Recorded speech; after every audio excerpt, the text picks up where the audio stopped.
Yang berikut terkait dengan materi desain soal tes yang pertama begitu ya. Jadi bagaimana nanti kita akan mendesain soal tes dalam bentuk hal yang lebih konkret, jadi kaitannya dengan yang tadi. Nah, kita akan coba untuk kembali lebih terlebih dahulu terkait dengan tes itu sendiri ya. Yang kemarin mungkin sudah kita sempat sampaikan, tes itu bisa dilihat pada dua, tes yang sifatnya kata kerja, melakukan ya. Kemudian yang kedua tes sebagai kata benda atau sebagai instrumen. Nah, ini nanti yang menjadi salah satu hal penting pengingat bahwa tes itu nanti bisa dianggap pada dua hal tersebut. Nah, tes sendiri secara sederhana mungkin kita akan bisa definisikan sebagai alat yang digunakan untuk instrumen penilaian atau alat yang dipergunakan untuk menilai dalam evaluasi pembelajaran. Nah, tes itu nanti ada beberapa indikator yang harus dipenuhi. Yang pertama, valid, ya, kemudian reliable, kemudian objektif, dan sistematis. Nah, beberapa hal ini perlu diperhatikan dalam pembuatan nanti tes, begitu ya. Nah, sekali lagi saya ingin menggarisbawahi bahwa sistematis itu menjadi satu hal yang penting dalam pembuatan atau tahapan-tahapan evaluasi, begitu ya. Jadi ada harapannya Anda benar-benar memahami terkait dengan itu. Tes yang baik itu terdiri dari kumpulan item tes atau soal atau butir tes atau butir soal untuk menguji tujuan pembelajaran yang urgent, yang penting, yang artinya menjadi apa istilahnya itu poin-poin penting yang ingin diketahui oleh guru. Jadi tidak semua nanti materi pelajaran itu akan dijadikan bahan tes. Karena mungkin ada yang sifatnya itu pengetahuan, artinya nanti bisa sebagai apa istilahnya itu informasi, tapi ada juga materi-materi yang urgent harus dikuasai, harus dipahami oleh siswa. Makanya tadi dalam pembuatan kisi-kisi itu nanti guru bisa melihat apa saja sih yang penting dan wajib diketahui atau dikuasai oleh siswa. Nah, itu yang disebut dengan urgent. Dan kemudian mewakili setiap ranah secara representatif. Nah, ranah itu artinya aspek-aspek yang akan dinilai atau yang diukur.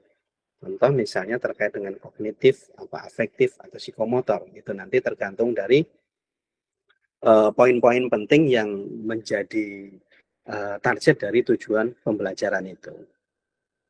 Kemudian yang berikutnya, nah ini masuk pada capaian pembelajaran, identifikasi capaian itu ada 4 konsep penting. Yang pertama, kompetensi dasar tadi, yang sudah kita sedikit singgung di awal, yaitu kemampuan minimal yang harus dikuasai siswa setelah mempelajari materi pelajaran tertentu. Jadi itu yang disebut dengan KD tadi, kompetensi dasarnya apa sih? Jadi misalnya mau mengajar pendidikan agama, misalnya materi pelajaran Al-Quran hadis, maka kemampuan minimal yang harus dikuasai oleh siswa apa? Misalnya dapat membaca Al-Quran dengan baik dan benar. Nah itu misalnya menjadi salah satu indikator kemampuan minimal. Nah ternyata ada beberapa siswa yang bahkan dia untuk huruf-huruf hijaiyah belum hafal, Pak. Nah bagaimana? Nah itu tugasnya dari proses pembelajaran untuk mencapai itu. Nah sekali lagi, kompetensi dasar merupakan kemampuan minimal yang harus dikuasai siswa setelah mempelajari materi pelajaran tertentu. Nah maka nanti bentuknya KKM kalau dalam kurikulum 2013. Nanti kalau Merdeka ada sendiri. KKM, kriteria ketuntasan minimal. Gitu ya. Nah, kompetensi dasar ini diambil dari kurikulum. Nah, sama nanti di Merdeka juga ada kurikulumnya, itu diambil.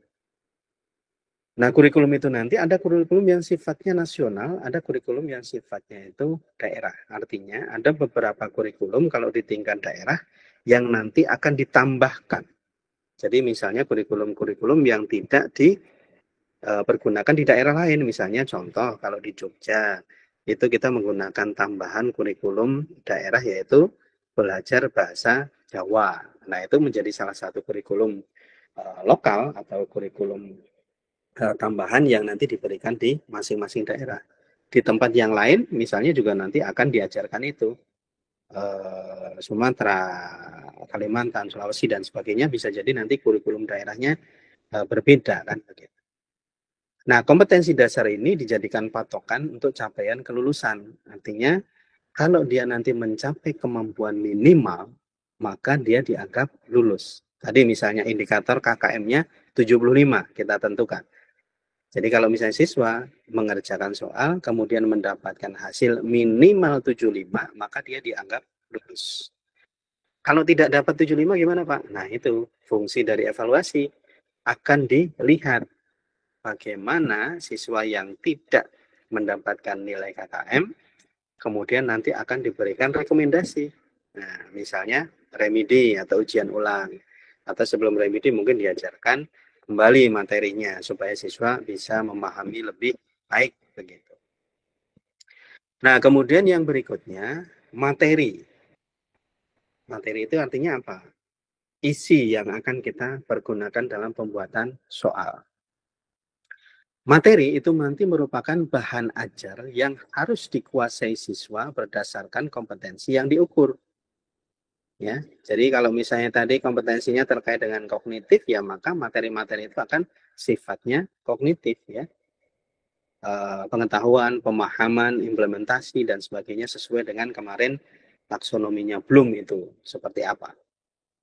Materi disesuaikan dengan indikator. Indikator capaiannya juga nanti ada. Ya, apa? Misalnya ketika siswa mampu seperti yang kemarin, kata kerjanya apa? Mampu menyebutkan, mampu menjelaskan, mampu mengimplementasikan, mampu membedakan, macam-macam lah itu nanti disesuaikan. Kemudian indikator. Nah, indikator ini menjadi petunjuk perakitan soal. Artinya apa? Indikator itu adalah satu tanda yang nanti akan menunjukkan tingkat capaiannya itu. Ya, tadi itu misalnya sederhananya begitu, menunjukkan, membedakan, ya, menganalisis, mempraktekkan, ya, mensintesis, ya, mengcreate dan sebagainya. Itu adalah indikator-indikator yang nanti akan dijadikan patokan dalam menyusun. Ya. Misalnya ada soal, isai, sebutkan rukun Islam, sebutkan rukun iman. Nah, itu kan sifatnya indikatornya masih menyebutkan. Tapi kalau misalnya sudah membedakan, sebutkan rukun Islam dan jelaskan. Nah, itu salah satu indikator terkait dengan membedakan gitu, antara rukun iman 1, 2, 3 dan seterusnya dengan yang lainnya begitu. Itu contoh bagaimana kita membuat indikator-indikator dalam perakitan soal. Kemudian indikator itu harus observable dan measurable. Artinya apa? Observable itu bisa diamati, bisa dilihat. Kemudian measurable, dapat diukur, jelas pengukurannya, gitu ya.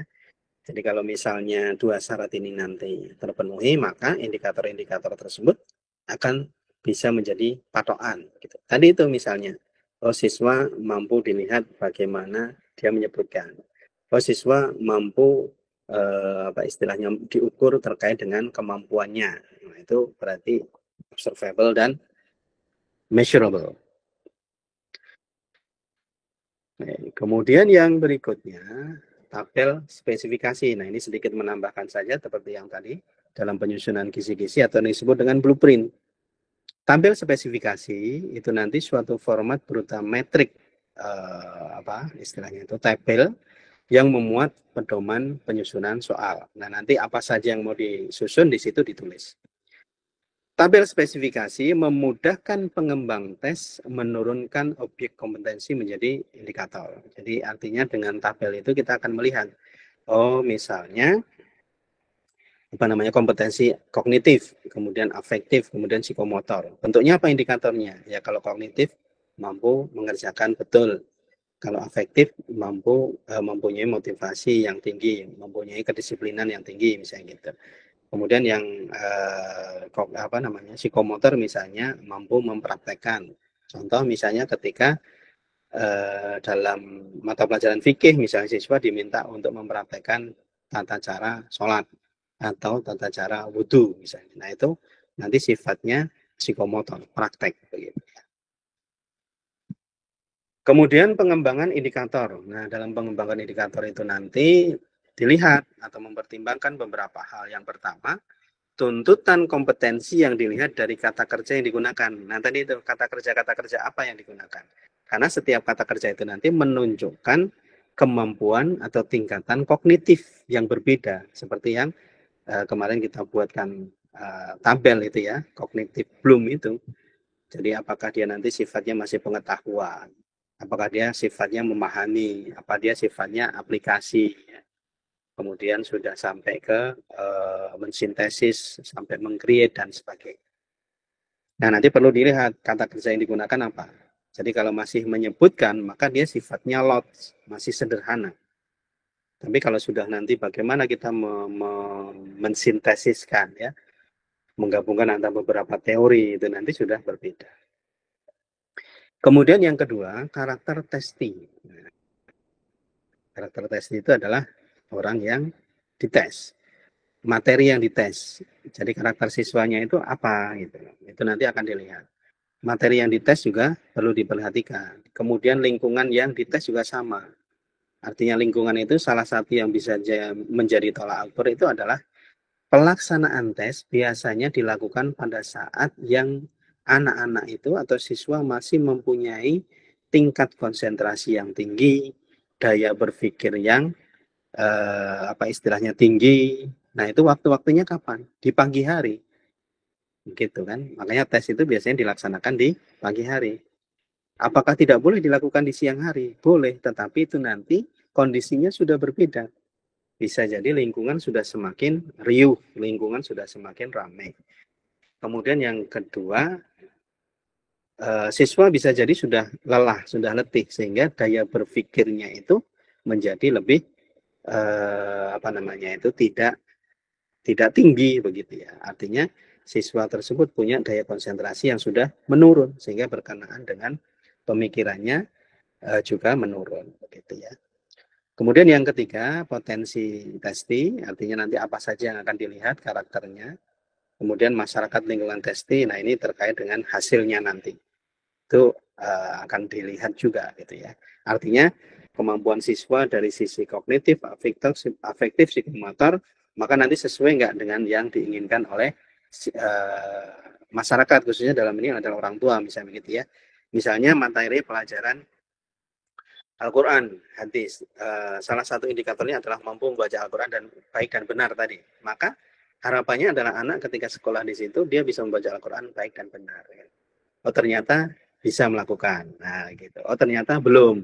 Oh ternyata masih separuh jalan atau setengah. Nah itu nanti akan berkenaan dengan itu. Nah kemudian yang berikutnya, nah ini yang kemarin hampir sama ya, saya hanya menguatkan saja kata kerja dalam peringkat kognitif Bloom. Ada kompetensi 1, 2, 3. Nah ini yang kata kerja yang bisa di ini. Kemudian 4, 5, 6 tadi sudah sampai ke hal yang sifatnya itu kata kerja mendesain ya, merancang, membuat, membangun dan sebagainya. Kemudian lanjut saja. Indikator yang baik itu nanti akan memuat unsur-unsur, ada yang menyebut 4 ya, ABCD. A-nya itu apa? Audience. Jadi siapa yang akan kita lakukan tes. Kemudian B itu apa? Berkenaan dengan behavior. Kemudian C apa? Condition, kondisinya. Kemudian degree, daya ininya. Apa istilahnya itu? Daya tingkatnya begitu ya. Nah, ini saya akan coba lihat di sini contohnya.